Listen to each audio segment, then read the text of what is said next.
many masajid now, instead of hiring one or two or whatever number of like resident imams, the trend is, if the trend is not the right word, may Allah forgive me. The trend is we're just going to have rotational speakers. Every Jumu'ah somebody new comes. Or every few months we're going to have a visiting imam stay with us and then rotate. That became a widespread trend across the board. And very much, I will not say from the leadership standpoint, hearing it from them down, but those who come to those audiences to listen, a very common reason that this is more quote-unquote popular is because why? It's more entertaining. That instead of giving my attention to the same person throughout Allah knows how many years, every few weeks or months or days somebody comes and I just keep it moving. I don't get bored by this person, one person that whole time. Whether you want to choose one imam or, I don't know, 52 visiting imams a year for every week, that's not my point. The point is action. The point is action. Whatever you hear, Allah said it, His Messenger said it, I don't have a choice as a Muslim. I have to enact. I have to respond. Another point, and this was not the topic of the video, but since it came to mind, I'll share. Another point regarding rotational speakers and rotational imams. Or, I don't know who goes to them anymore, but I remember like maybe in the early 2000s through much of the 2010s, I think before COVID was my last kind of interaction of them. And they probably could still go, but the conference Islamic conference culture.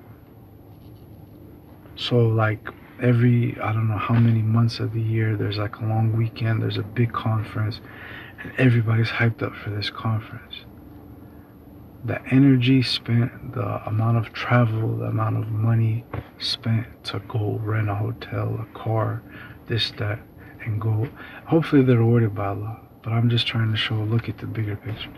You listen to these speakers for 6-7 hours a day, for 3 days a weekend, this and that. Remember, every human is going to have much more effective change at a small scale for a short number of time on a consistent basis, day in, day out, than going for a short amount of time, intensive, and when they come back home from that place, there's either no revision of what they did, or there's no practical application step by step of what they learned. But a lot of those conferences, mashallah, and still try to select the most entertaining speakers, the most popular, famous celebrity speakers. But where is the action? Like if somebody went to a conference for whatever organization for 20 years, imagine if action was done. I even speak for myself. Action was done for what was said for that long. Imagine how much change could happen in someone's life. But imagine coming back from that conference to their regular, not their home, their home city, their home neighborhood, and instead of having day in, day out guidance, practical steps, and change taught from a resident imam or imams or sheikhs or sheikhas, you have this rotational speaker arrangement. What I'm trying to come to with this point of rotational speaker, if someone is a guest and they're not in-house, they cannot criticize the host and they cannot speak of their bad behavior. It's just human. It's human nature. Aside to mention from the etiquette of our deen, if somebody hosts someone in their house, to critique the host in their own house is going to be seen as disrespectful. I mean, something comes to mind in my own experience where I traveled to another, part of North America, and in Ramadan, instead of, me knowing where I'm going to stay, a particular scholar that I went to visit, and I was just trying to seek reward from Allah, and I hope He accepts for me, lead tarawih in a masjid to practice Quran. So they already arranged for a house to stay at. And this is no shame to the host, I really respect it. But that host of, Muslim background, of considerable old age, would smoke cigarettes so much I could not breathe. I could not breathe. So this host once saw in the middle of March, because it's cold in that place, it's in the Pacific Northwest. It's like, why are you opening all this? I said, honestly, I cannot breathe in this place because you smoke. And by Allah's fadl, he stopped smoking after that.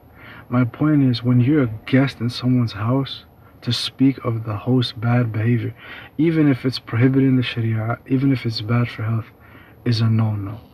So now, if a person is a rotational speaker, they're not going to be as frank and blunt and honest with speaking on and critiquing the inexcusable deeds and acts of an audience. And don't take me wrong, the point here is not to go looking for faults.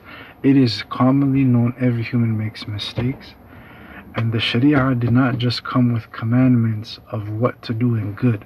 Allah also told us what not to do of bad. So when you have this rotational speaker arrangement, maybe there are some out there that do it in a, Allah knows best, thin line way, but they're gonna hold their tongue and speak of those things. So if the Ummah in action is prioritizing listening to entertaining speakers who are on a rotational basis and not from, imagine how many subjects, how many elements, especially in the era we live in, the lands we live in, of how much fisq, how much evil, how much fuhsh, how much ignorance, how much disobedience of Allah takes place, how much people laugh and mock and make jokes of disobeying Allah Azza wa Jal. The hearts have become so hard. Imagine if that person now is a rotational speaker. Allah knows this. I'm not even speaking of my own style, I'm nobody, but those who are well known, I've heard from themselves, me going into as a guest speaker to a community, I'm not going to be able to impact the way that a resident Imam would. I'm not going to be able to impact and address certain subjects that someone